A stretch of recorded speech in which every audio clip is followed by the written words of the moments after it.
I gave you everything that you need here. I gave you every person that you need to impact right now. If you could be obedient and faithful with the little, with the now, then I got your tomorrow.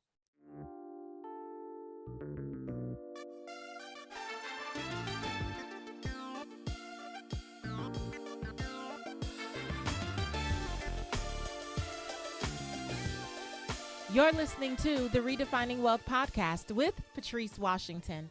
This is a space where each and every week we come to learn more about what it means to chase purpose, not money. If you're an OG listener, you consider yourself to be a purpose chaser from anywhere in this world, welcome back.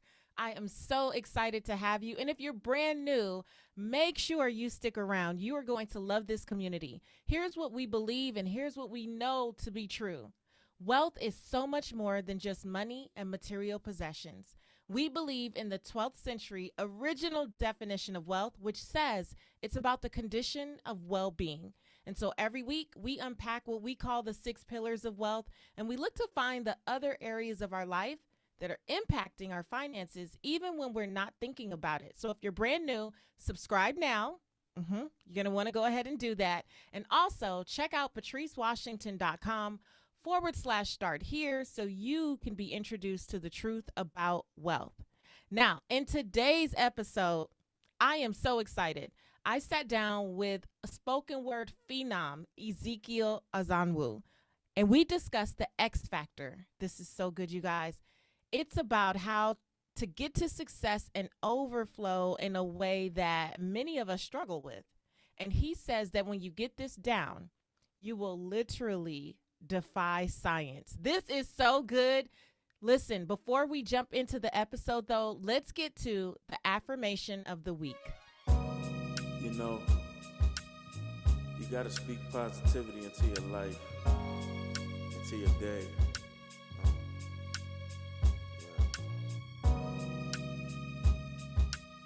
You got to affirm positivity. You got to affirm abundance. You got to affirm yourself to wealth. This week's affirmation is, I am faithful in the now. With who I am and where I am and what I have today, I will actively pursue those things that I have been assigned to. I understand that I was equipped before the vision dropped in my spirit, and to complete my calling does not require perfection, but obedience. Being faithful in the now requires me to not be happy when, but honest today. It requires that I humble myself enough to recognize that the Creator who designed me for the task at hand would already be aware of my perceived shortcomings, past failures, and present circumstances. And yet, He chose me. So I will not wait until I, in my limited understanding, believe it's time. I will believe that it's time today and take action now. Declare today, I am faithful in the now. Welcome to the Redefining Wealth podcast, cousin. I'm so excited to be. Look, I was cousin the first day we saw each other. It was just meant to be. I know. You know what? The podcast is so much my baby that I am very protective of it, right? So I don't just like let people pitch, or we don't just invite folks. It's like I have to have a connection, a vibe, have been following you, reading your stuff, all of those things. Yeah. And you know, the day that we met, it was actually through texting first because I rented your space and you were checking in. And so within a few texts, it was like, this is my friend. Hey, cousin. It was so weird. And I said I could pick up on the amazing energy just through text, talking about being from LA. Right? Yeah. Like that whole thing. Yeah. And then when we got to the space, we did our content planning day, which everything turned out so beautiful. Amazing. We did that content planning day, and then you came like to make sure everything was good, and all the girls on the team were like, do you know who that is?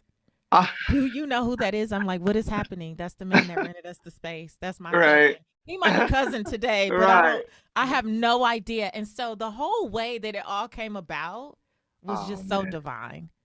So divine, for real. And so so crazy. I had already been following you way before that day. I mean, maybe a year and a half ago, I just saw some of your stuff online. And I'm just like, yeah, I'm aligned with what she's kicking. Let me just follow now. And I just been amazed at the journey. So I had no idea that I was talking to you when we were texting. So it was just, it was just crazy. It's crazy. Yeah. I keep having those experiences too, where Mhm. I think I happenstance upon someone, right? Like I Yeah. randomly see this person and then somehow they actually end up being an intricate part of my life. This has happened Mm. with like a coach, with like business friends, like just Yeah. different areas. It's like you never know how those Never seeds are know. being planted and how Right. it all comes about. So I say that to say I'm so excited about our chat today because I know it's going to be so divine. Yes. Um, so I have to just get straight to it. So with Okay. redefining wealth, we believe in chasing purpose, not money. That's the whole thing. It's on the shirt. If y'all can see, Okay. cover All that. They right. know the shirt. They know the shirt. Okay, so when my producer actually arranged this interview, she pulled this quote, and it literally took my breath away. I was like, "Oh, I know this is gonna be good." It's All from right. a quote from your spoken word piece right now, and it Oh, okay. said, the most dangerous people walking on this planet are not terrorists. They are people who are called by God and yet refuse to walk in purpose. Wow. Yeah. Dang. Okay. We Y'all got to pulling get quotes. into this. Oh, we pulling quotes. For wait a minute. We have to get into this. Hmm. What has your journey with purpose been like, and what led you to even that statement? Yeah. I think, first of all, it's just been me I've just been following the voice of God and just unapologetically. Every time that I tried to do things my own way and try to make it happen, it never worked out that way. But when I just kind of let go and allow and not fight against his voice, then the places that I thought I would get to by struggle, by labor, he allowed me in rest to get into the doors that I walked into. I didn't even really have to bang on. I didn't have to kick them open. They were opened gently for me because I was just being obedient, and that's really what I aspire to do. I'm just obedient, and in the places that He allows me to be in, I just choose to be faithful in those places. I honor Him in those places. I try to honor people in those places, and God has opened doors. So in regards to purpose, I just feel like I'm not the type of person that is so locked in to what my hands are currently on in the particular moment, but rather I want to make sure that what my hands are on is aligned with his heart in that moment. Because right now it might look like this, tomorrow it might look like something else, but where is my heart in that entire place? And the last thing I want to be is not faithful where God has me. And that's why I say it's really, really dangerous, because I could be chasing something else. I could be doing what I want to do, but how many people can be affected and impacted by my obedience? So many. And that's Yes. why it's so dangerous, because I have an answer. I have a cure. Okay, I got you, baby boy. I got you. I got the antidote. I got the cure, but I'm doing my own thing. So people are falling by the wayside because of it. And that's why I say walking in purpose is so important, because there's so many people tied to the answer that you carry. Oh my gosh. Oh, you said so much. Oh, I feel like we could just be like, okay, so that was it. That's why we came, guys. That message alone. Okay, so I love that you talked about being faithful, basically where you are, where you're planted, because I Mhm, think that there's this idea of, we're so looking forward to where we want to go and what we mm, believe the vision is and where mm, we think it should be, that I find that many of us neglect mhm, where God has already put us and the people that we're already called to impact and the environments that we're already called to have influence on. We disregard that, mm. always looking to, oh, I'll be happy when I get over there. That's What funny. you You're doing the whole spoken word piece. Like, I don't know if you heard the whole poem, but it is No. almost word for word what you're saying, literally. That it's called Right Now. And I wrote that poem based on, it was for me. It was me journaling, like, God, I want to do this. I want to do these great things, but I can't do it until I get my budget like this. And I can't do that until I get recognized in this area, but my following has to be up here.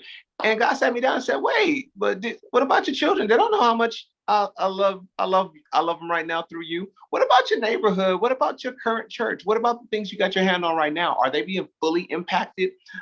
Are they seeing the full me through you? And it's just that challenging question. It's like, how many of us are just looking past what God has placed before us to try to reach? I call it to try to Christopher Columbus our way through life. Like we're just looking towards the next thing to try to conquer. And it's like, yo, I gave you everything that you need here. I gave you every person that you need to impact right now. If you could be obedient and faithful with the little, with the now, then I got your tomorrow. Yeah. Yeah. So That is so true. And no, I have not heard the whole piece at all. that's crazy. I literally she shared that quote with me and I was like, "Oh, yes, we're starting right here." I just Wow. felt this so much. Um what does it look like for someone who is not clear to be faithful where you are in terms of using your gifts, even in relationships, like whatever? What does it actually look like practically? Yeah, I always say that God designed us very beautifully in this way that He allows us to be filled with our pouring out. And so, and if you don't know what that means, then understand, like, even if you've never, or I'll put it like this: if you've ever had a pet or if you have a child, that child could cry. That child can actually offer you nothing, but holding that child, feeding that child, literally fills you up. It satisfies you to give to that child, and that's almost what walking in purpose is like. It doesn't. It doesn't destroy me. It doesn't hurt me to give of myself in places that God has called me, because in my pouring out, I'm getting filled up. That's how you know that you're walking in purpose. You're getting filled up with your pouring out, because and it's this beautiful cycle that's created. So some people are just like, well, I just don't know what it is. Well, what has God allowed you to do that you can pour out and be filled by the pouring out? And a lot of times that thing is tied. Maybe it might not be a vocation, but it is the dynamic that God has called you to. Maybe it may be to, make people laugh, or it may be to give information and people just enlightened by the information. Today, you might be doing credit repair. Tomorrow, you might be a pastor, but it's still the same dynamic. And so that's how I believe. I think that is the easiest way to discover where does God allow you to be filled in your pouring out. You literally put words to what our mantra is, right? So I, at the end of every episode, remind people that my purpose is to help you live your purpose and find fulfillment and Mm, earn more without ever chasing money, wow. right? And that Wow. find fulfillment piece is the way that I see it is exactly how you described it. It is Wow. in the pouring out Mm, that I get filled up. So when mm, I see what using my gifts can do for other people, and I see that ripple effect, and you see chains broken and you mm, see seeds planted, you see people like having these aha moments, that for me is more fulfilling than mm. any house, Come any on. car, Yeah. any jewelry, any Mm-hmm. like, and I like nice things, but Mm-hmm. they don't fill me up. I'm not filled up just by stuff. I'm filled up by the impact I have on people. And in Come on. order to see and witness your impact, you have to be willing to pour out first. Wow. That's good. That's so Right? good.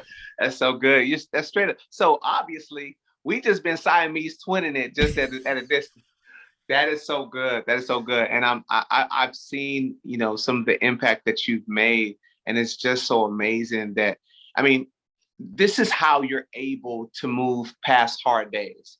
Mm. It's that fulfillment that comes out of that pouring out. It's just like, man, but it's worth it. It's worth the hard days. It's worth the long hours. It's worth the I can't do it or I don't feel like it. Well, I'm gonna push past because that fulfillment that I get, it's God ordained, it's God given. Yeah. Like it does, it literally, it this is the one thing that I believe it defies science. That's why it's such a God thing. It defies science. Like what can Ooh. actually be filled up by emptying?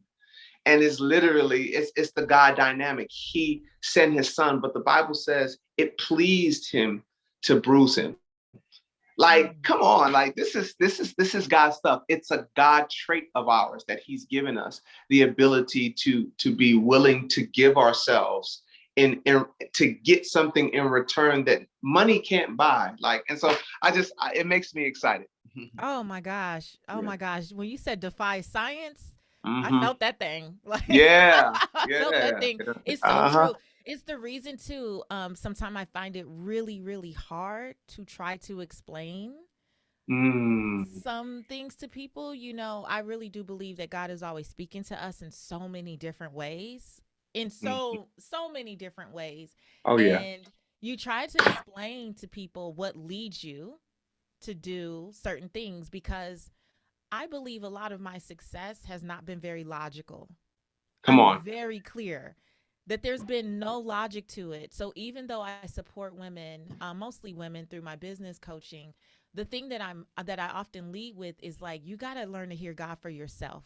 Now I'm Mm. going to teach you the practical nuts and bolts and I'm going to share with you the things that have been impactful for me as a podcaster, as a speaker, as an author and all these things, but at the end of the day, you're going to have to learn to hear, to seek, to Mm. hear, to Mm. believe, to trust, to follow Mm. God for yourself because my path is not your path. Your path is not the next person's path. And so Mm. much of what has transpired in my life is not logical. It Come was on. literally an act of obedience. It was not Mm. that I was the smartest. It wasn't that, I had the best proposal. I wasn't the most excellent at it. But a lot of it was divine timing. Mm. Mm.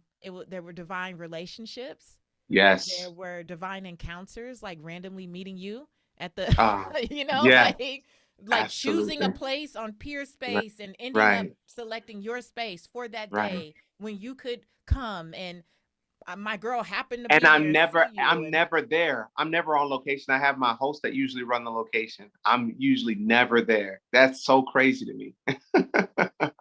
And yeah. that's what I consider the X factor. Like you could give people the formula, but there's an X factor. That factor X, it's different for everyone because the voice of God is saying something specific for them. So while everybody can work with a similar formula, that factor X is the specific voice of God, it's the God thing that you cannot explain because it didn't come from you. Like you didn't originate it. They don't got a formula for that. They don't got a recipe for that. The world can't give it to you. You can't buy it. And when you're giving them the formula, I'm glad that you communicate. Yeah, I'm giving you all of these steps. You got it one by look. But at the end of the day, if you're ignoring what he's putting on your heart, you're gonna miss the whole thing Mm, because oftentimes sometimes what he may be sharing may be taking you down a path that, like you said, does not make sense, but it's never been done before, it's never been seen before.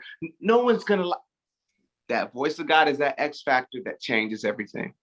Yeah. changes everything. So Mm-hmm. let's get into how this has directed your path because Mm-hmm.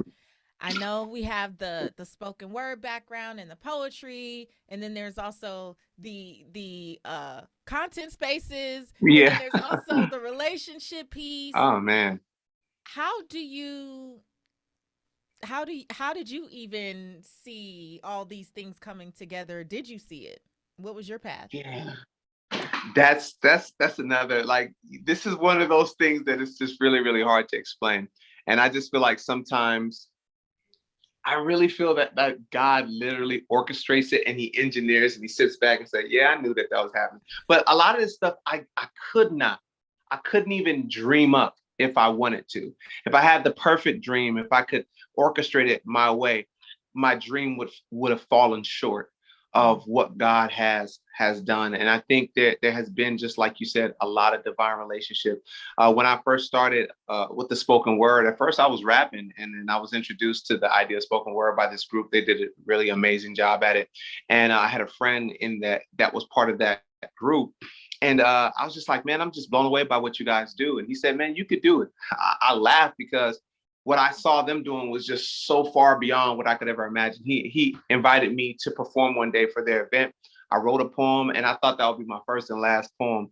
It in fact became that one poem. Literally took me around the world. I did like, I've been doing spoken word. After that, I was doing spoken word and on the road for, even up until now, based on that, I never had nobody promote. It was literally YouTube and going viral on YouTube and continuing to produce stuff that people were just like, man, he's a poet. And I wasn't even a poet. That's the crazy part. I teach poetry now, and guys allow me to get into that stuff now, but I was never a poet. It's just like, okay, when I did it, I was just like, all right, God, what do you want me to do? It led me to quit my job. I knew he wanted me to quit my job, but I didn't want to because I'm Nigerian and we like money. Yeah. Even if I was getting paid, I'm just like, okay, well, let me do both.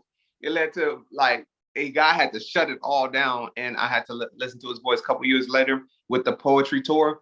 I just was just like, man, hey, like, God, if we're going to do this, I need a lot of help. So the idea was dropped in my lap. I wrote the notes down, and I just had to go on Google. I said, how do you do a tour? And that's literally, I was looking up things like that, came up with a crazy proposal.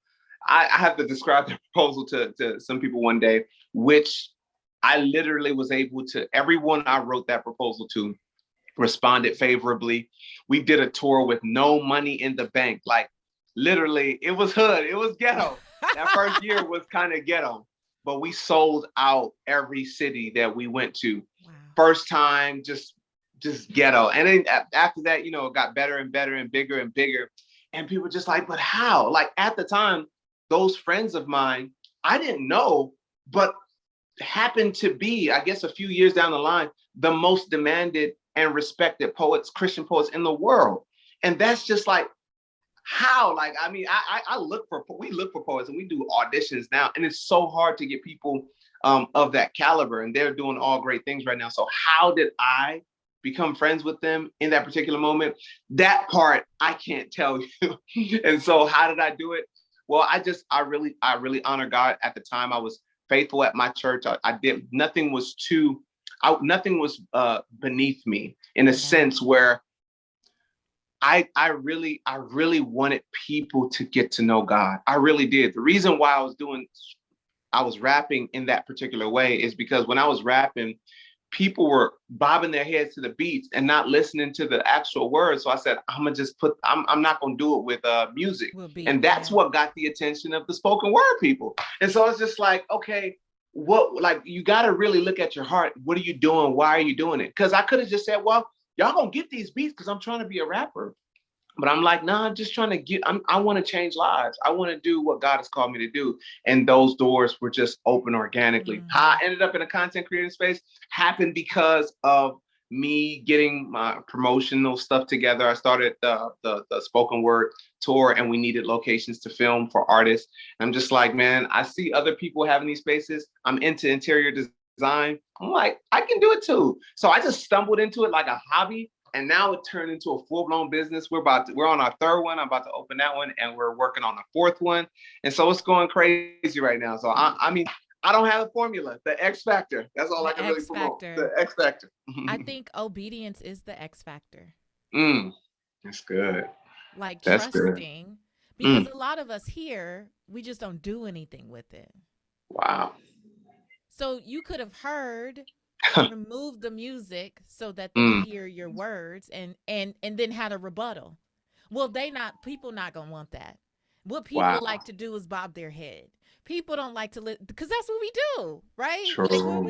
We want to tell God. It's like Moses was like, "Oh, I stutter," right? And God's like, "Who asked you? I called you." All of that. I called you, right? But we've all done it, self included. We've all done it. But I find that when I'm obedient, my word for 2019 was actually, in 2020, truthfully, was obedience. And I kept saying, God, what will my life look like if I listen to you the first time? Dang. What will my life look like if I just listen to you the first time? And Ezekiel, when I tell you, that changed my life over these last 18 months or so, my life will never be the same.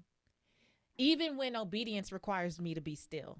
Because I'm Belizean. You Nigerian. I'm Belizean, and we like to do stuff. We're gonna talk more when we come back from the break. Okay, good. Now, I know you think you know a little something about speaking with purpose. But what you really want to do is command the stage. Listen, the doors to Command the Stage are officially open and you are invited. I know you have a message that you want to deliver powerfully in the marketplace in 2022. And remember, marketplace could be as an entrepreneur or as a teacher or even as an executive in a boardroom.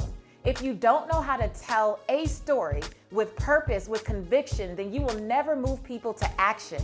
And therefore, you won't create transformation.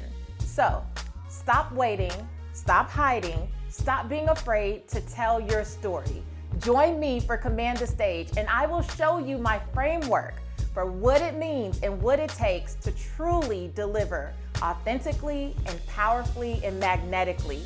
All the details are here. Click the link and you will learn more about what Command the Stage entails. And I really just can't wait to be your coach, because I know what a difference can be made when we lean into our story and use it to be a blessing to others.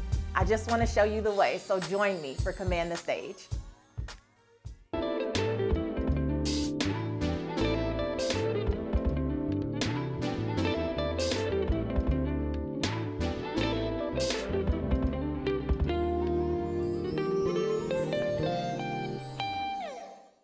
I really love how Ezekiel talks about defying science.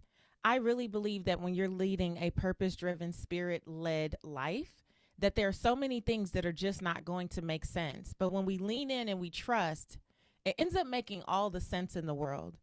So for me, I remember early in 2020 when I was in my prayer room and I dozed off for a little bit, not sure how long. But when I woke up, I felt this strong sense that I needed to go down to the basement where my home office was and literally erase the board. Just a week or two before, I had filled this huge whiteboard with all the things.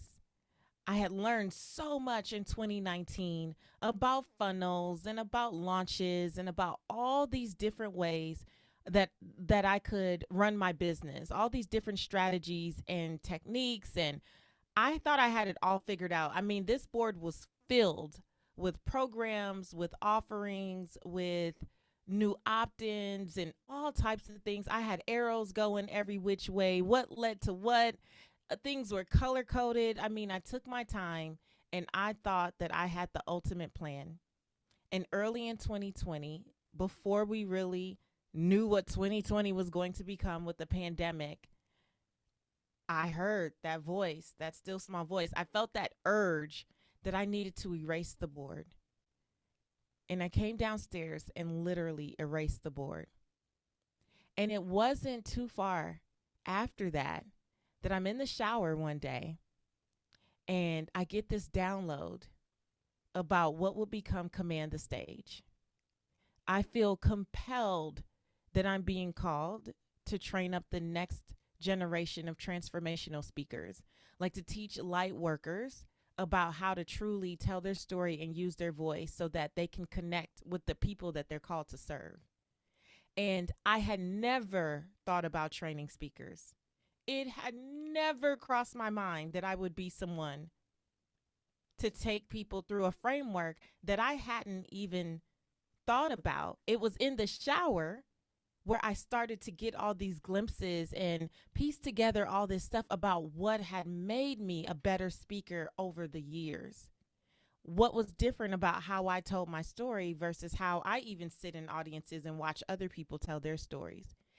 And I got out the shower and literally wrote everything down, and it became the foundation of the curriculum for Command the Stage. I had the intention of launching it as a live event after that moment.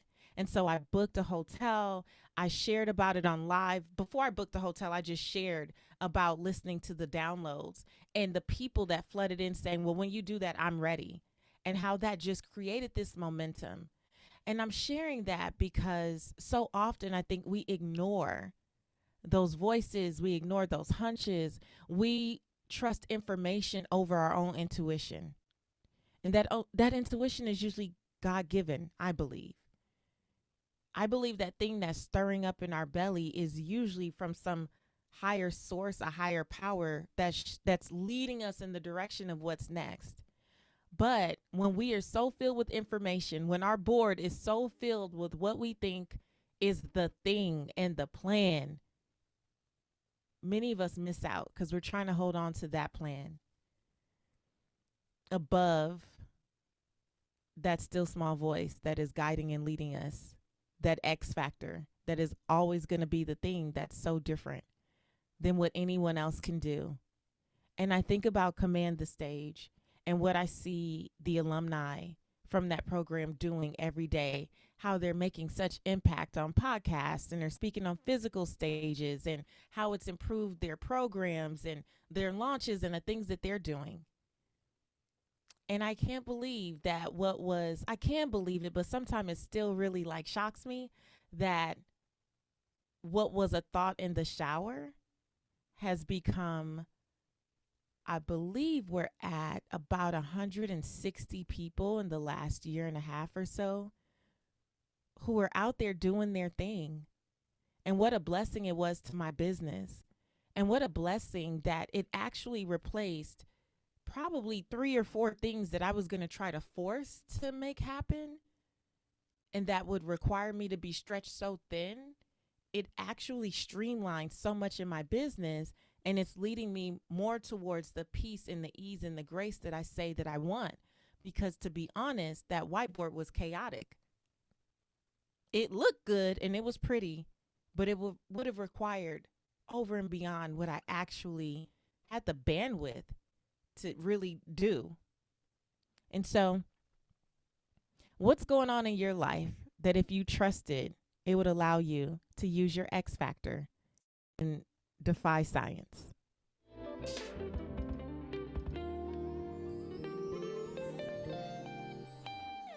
So, look, we were just talking about obedience sometimes will require you not to do something. We think it's just go do something.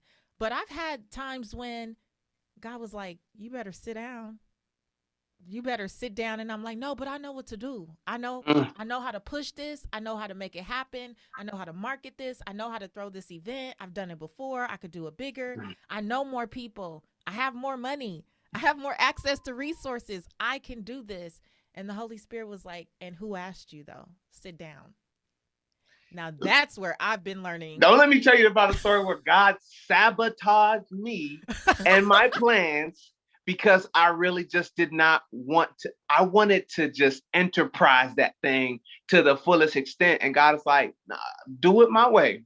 I didn't want to listen to him. And that week lost everything. When I say I could not pay, I was renting at the time, could not pay rent, over $130,000 in a week. And I've never, there is no logical explanation of why. Like, if I told you the story, you would be like, that was either Satan, but why I believe it was God sitting me down is because I saw the success and I wanted to manufacture the explosion of the further explosion of it. I'm like you said, I got these funds, I got these ideas, and they make sense. Like, it makes sense. God's like, I got you this far and it didn't make sense. Why are you trying to make sense and explode it? And he got me together. And I was like, all right. What he said when it was all said and done was, this is my thing. And it's going to grow on my terms. And I said, okay, say less. And I watched him do it.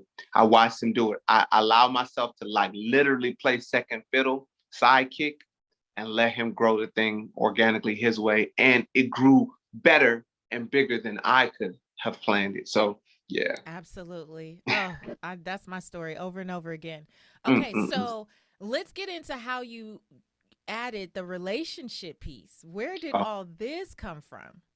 Okay, so that wasn't something that we added. This is something that my wife and I have been doing before we were married. We used to be at my dad's church. My dad's a pastor. We used to be at my dad's church getting singles together. Valentine's Day, we would do it, and we love to garner those discussions, and we love to watch young people or young adults get together and talk about things that were important to us in regards to relationship, because we realized that, the church didn't really do the best job at making things happen in an organic way that just didn't feel like, it just didn't feel weird. So we wanted to create a space that felt right to talk about things that were important to us and to have fun in that regard. So we've been doing that for a long time. But as being married we've been married for 13 years.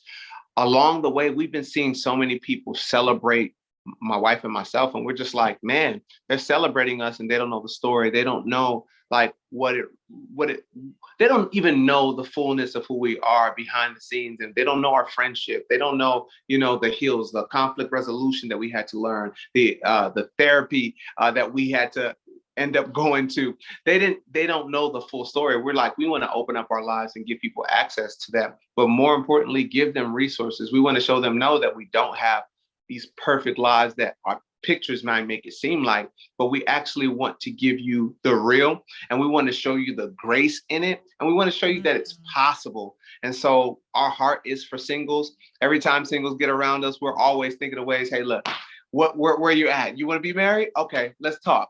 Let me, what do you like? What's holding you back? What are some of your traumas that you think are affecting you in those areas? So that's where the card game came up. It's just like, man, people seem to just be dating just to date. Why aren't people asking the critical questions? Why aren't people talking about things that matter? It's just lovey-dovey. You're cute, you're sexy. It's just like, okay, where's the substance? And so this is the reason why we started having more conversations and bringing people to the table for that type of stuff.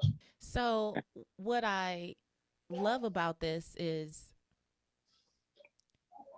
we do need to be more intentional about telling the truth behind the photos, right? Because social media really displays a whole bunch of, I mean, it's the highlight reel, it's the sizzle reel, it's all the really great stuff, but it's work.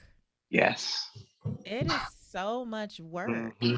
How do you determine how transparent you want to be, or you and your wife want to be? Like, how do you guys come together and like determine what you're going to share? Because have you ever said something and she looked at you now like, we didn't We like, talk how about does that work? everything. We talk about everything in advance, of course. Like we don't share things that we don't feel comfortable sharing, but we also feel like it does a disservice to the world, and disservice to the church. It does a disservice to the world to try to portray a perfect image, because it becomes another door with a lock on it, and to show them, hey, that we have a private club that you don't belong in. And for the church, it shows them, hey, this is a picture that you can never live up to, and it doesn't allow them to be vulnerable with us. Like, we're supposed to initiate and lead in nakedness and vulnerability. We're supposed to show that that's okay, and with that, people have the confidence to come and to lay their stuff on the table and say, hey, here I am. What we have is the pandemic, pre-pandemic. We've been wearing masks before it was necessary. Like, we've been hiding ourselves. What was the first thing that Adam and Eve did when they sinned? They hid themselves, not only from God, but from each other. And this is a symptom of sin. And so coming together to let people know, hey, I've struggled. It's so liberating. Hey, Oh even to yeah. this day, this is an area that my wife wants me to grow in. Like, what we're doing when we try to give off this perfect image is we're trying to make it seem like we need Jesus less than they do. And that's like, why would we want to do that? That's a dishonor. Aren't we saved by him? Like, I'm just a rescuee. Like, Mm-hmm. I'm here to tell you that there is someone stronger. There is someone that we lean on. There is a rock, but we're trying to be the rock. And so Yeah. I think that it's high time for us, especially those that are influencers, those that people look to. We start to feel the responsibility more heavily because our pictures started going viral and they saw us as, people to look to. We're like, hold on. We want to show you that, we're trying to lead you to look to Jesus, not to us, because so many people started looking to us and mentor us, show us the way.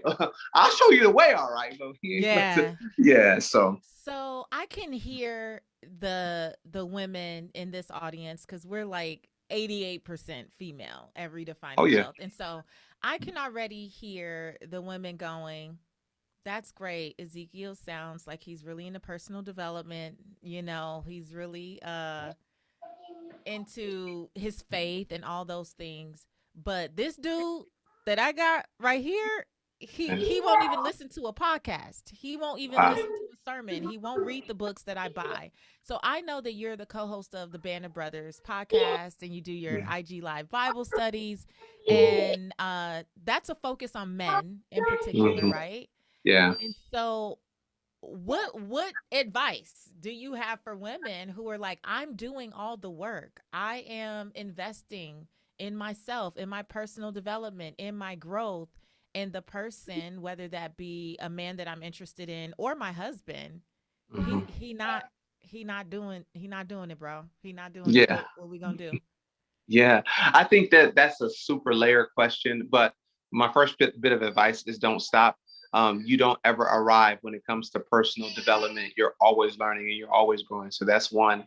Number two, I think there is a joint responsibility that we have all together, because I think what happens is we're pitted against each other. So it's the women against the men. They're not growing. Well, they don't want me to grow. Or they're not, living up to what they're supposed to, and they're not living up to what they're supposed to be living up to. But there isn't this sense of responsibility that any of us feel towards each other as a family. And if that's not your man, then why haven't you ever looked at him as a brother to say, well, let me pour into you. Let me show you some areas where I saw that you're weak. For the person that you're going to marry, you're going to need to be strong in this area. Everyone is leaving everyone and casting them to the wolves. And if a woman doesn't live up to a expectation, then we drop them, leave them. But there's no responsibility as a brother and sister to say, hey, this is the way that I want to sow into you. This is a seed that I believe that God is going to water. Here's what I want to offer you. Here's how I can support you in your growth and in your development. This is some advice that I would love to give to you. We're all just running away from people to find our perfect soulmate. But what we talked about was that pouring in, and we should draw a sense of fulfillment, building up our family and trying to see the best in our family. And if we as a family could all do the same thing, then we would see more growth. Those that are married and have good relationships should be I don't want to say reaching down, but at least reaching across to other younger couples and saying, hey, this is the way. And look, at this time, if you're a man of God and you're single or you're married, you don't be just reaching to one man. You need about 10. You need about 20. Mm. We need to be pouring into others. And as far as a woman, hey, these are your brothers. These are your sons. We need to pour into the men of this generation the same way the men need to pour into to sisters. But if we keep romanticizing and over sexualizing everything, then those that need growth and need to be a husband for that woman, or those that need to be a husband for you, are being neglected because they weren't somebody's boo. And it Mm. seems like, well, if a man is not a boo, then, or not your boo, then he has no value, or he's not worth you pouring into, or granting great advice, or good conversation, or building up. And so I think we need to work on ourselves in that area. Mm. I know one of the things that you talk about in that space is the difference between identity and personality. Mm, Can you speak to that? Because yeah. I believe this is a big struggle Hmm. um, Yeah. for us all, but for men, for Yeah. us all. Yeah, but Let's go especially for for men. men. I think it's important for men because we, of course, God called us to lead, and we're supposed to lead, and we're supposed to walk in that leadership well, which also aligns our families, the women and the children in our lives. Um, Identity and personality. Identity, I believe, is what God has said, what God has ordained as who you are and who He's called us to be. Personality are things that we've picked up along the way, and oftentimes through course things that have happened in our lives, trauma, neglect, abuse, heartbreak. All of these things can affect our personality, our behaviors. And so now we're just living defense mechanisms. All we're doing is trying to run away from places in our past that hurt us. And we've created these images. Some people you might look at as, oh man, they're so conceited. No, they're not conceited. They're just running away from neglect, or they're running away from their insecurity, and they're running to the applause. He's showing his six pack because that's the only time people pay attention to him. He's showing his muscles because that's the only thing that's been celebrated. He's macho because that's the only thing he could project that can be respected. Because when he tried to show intelligence, they didn't affirm him in that area. When he tried to be a friend, he didn't get looked out for. He tried to be a son, and his father wasn't there. And so all I can be is someone who can pin a woman down because at least I get some attention there. At least I could, show my friends that I'm macho, because at least they celebrate me there. So they're running to the celebration. And so those personality traits that are kind of escapes from our identity, because what God calls us to actually trumps the things that we went through. No matter what we go through, the identity that God has called us to literally stands and exists, and is not a thing that we can shed off or we can cover up. Like the prodigal son, I'll just say this: when he came back, the father didn't try to strip him off first. The father put the robe on and said, "You are a son." He tried to come back a servant. And so that he tried to come back to do things to prove his identity. And the father said, "You are son.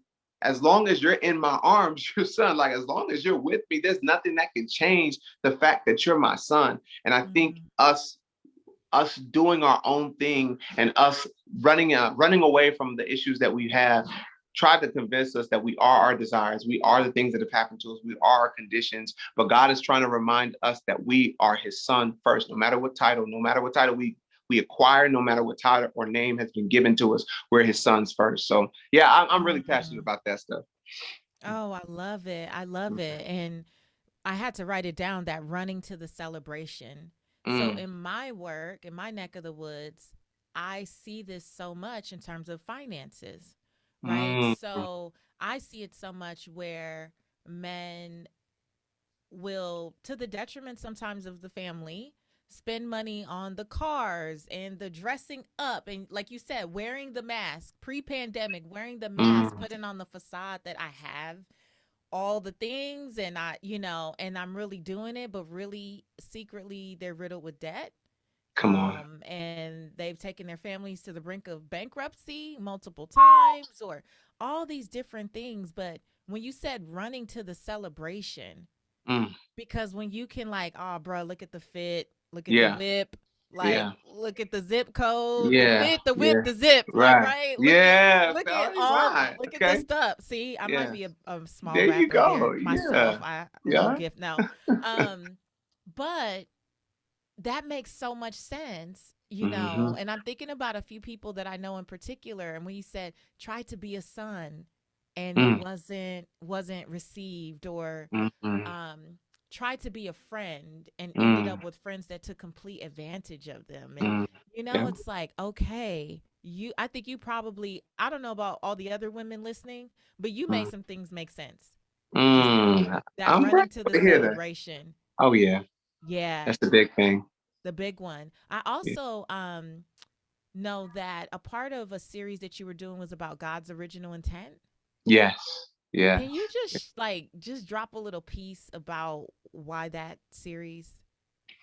Well, I believe, like, there's no way that we can fully recognize this life of Christ for those of you that are saved and want to live and walk that walk out. There's no way we could fully understand that unless we recognize that God's intent, his original intent for us, especially starting from men, we're focusing on men. God's original intent for us did not begin when Jesus died on the cross. God's original intent, or Jesus dying on the cross, is a continuation or a fulfillment of his original intent in the garden.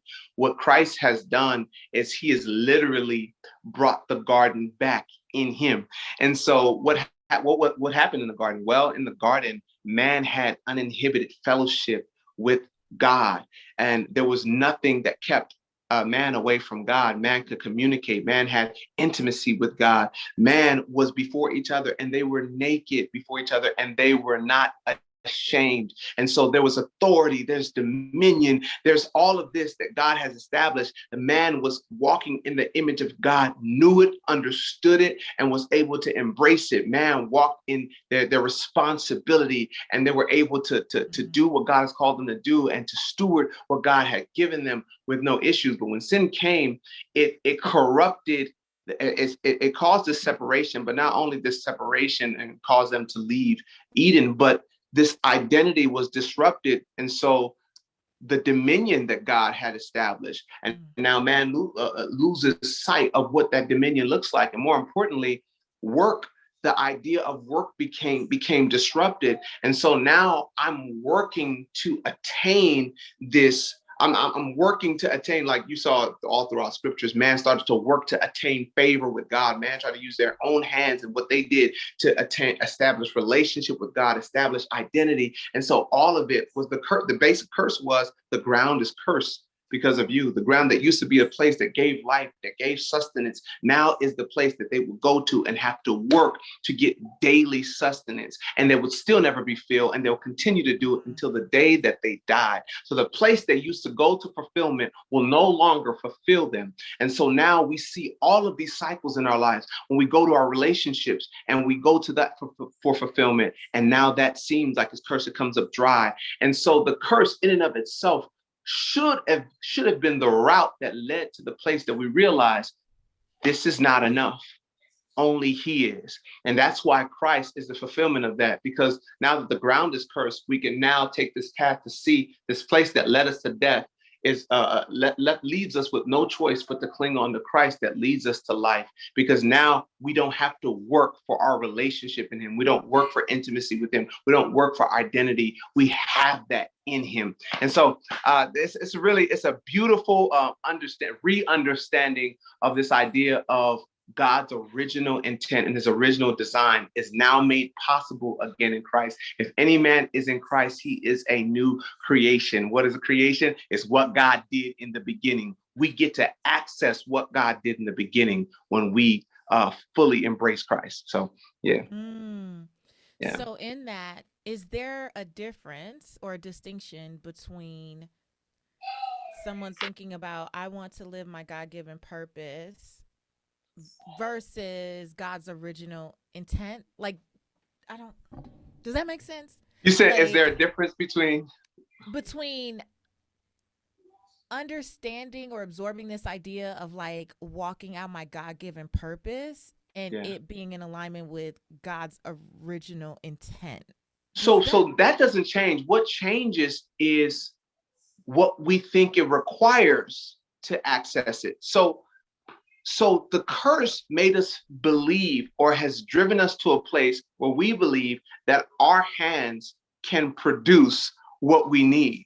So that's the cursed mindset. Now we're going the way Adam ate was out of rest. He had identity out of rest. He was able to rest and access identity, rest and access relationship. Now we work to access identity and relationship. Through our hands. We try to work to access providence and God's providence. And he's like, nah, that's not it. In Christ, that's what it says, seek ye first the kingdom of God and his righteousness, and all other things shall be added unto you. It's out of a place of rest that we access purpose. Purpose, like you said, purpose is not something that you should be sweating about. Purpose is not something that you feel like is working you to the bones and you feel dead on the inside. Like sometimes our jobs make us feel dead on the inside and it feels like there's no joy in it. No, there should be peace, should be life, there should be incentive.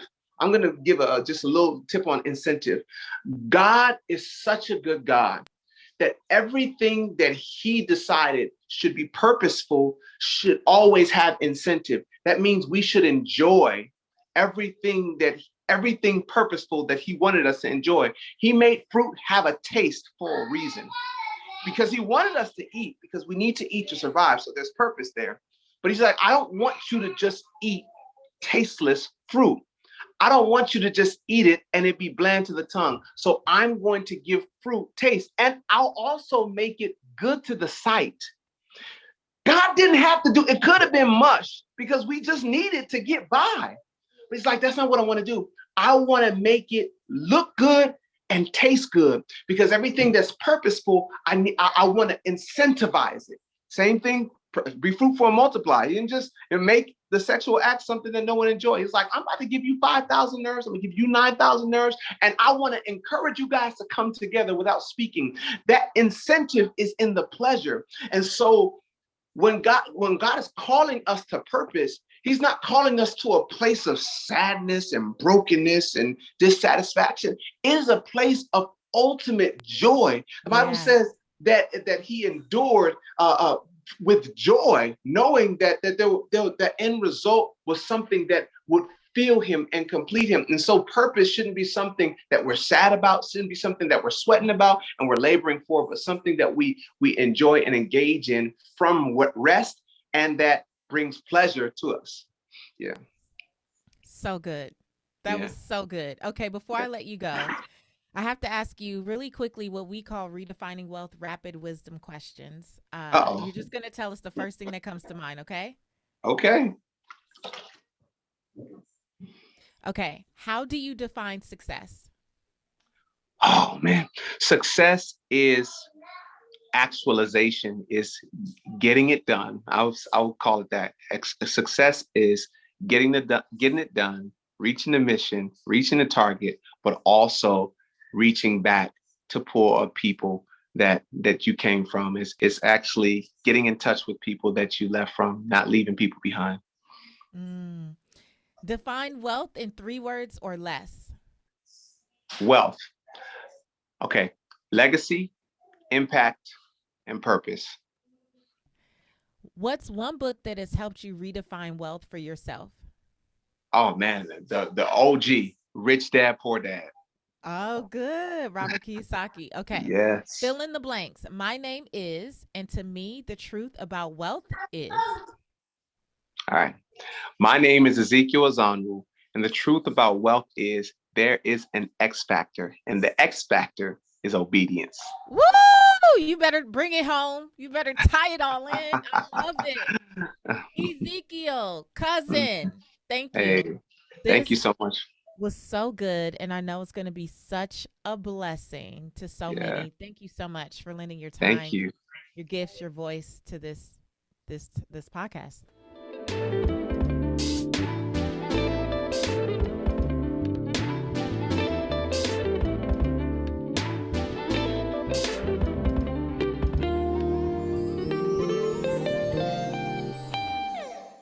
Today's Ask Patrice Anything comes from Lexi in Birmingham, Alabama.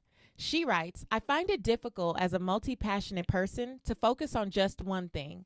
I constantly feel like I'm missing out when I try to put my attention on any particular thing, but I also realize I'm struggling with making anything successful. How do you choose which path you will pursue when you have multiple passions?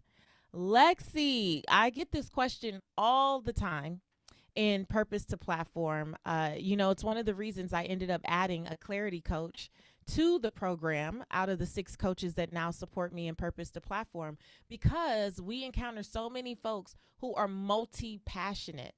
And it's funny because I never considered myself to be multi passionate. I'm really interested in, at this stage in my life, helping you redefine wealth for yourself.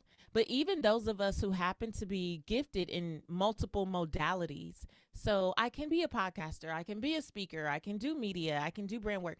It's still a lot of different things. And I'll tell you what I tell my clients every day.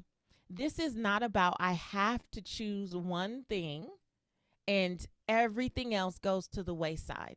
I do believe, though, that we have to give ourselves the time to focus on something in particular so that we can stand on that, right? That if you're spread so thin, Lexi, you're never going to make like the purposeful progress that you can make.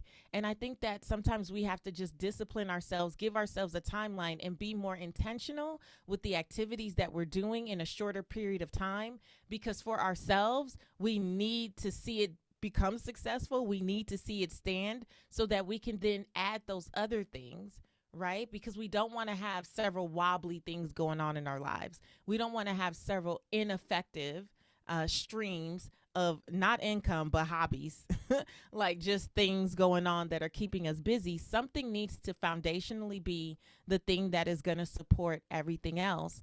And one of the questions that I know I've asked myself in the past is what breaks my heart right now? Like, where can I best serve right now?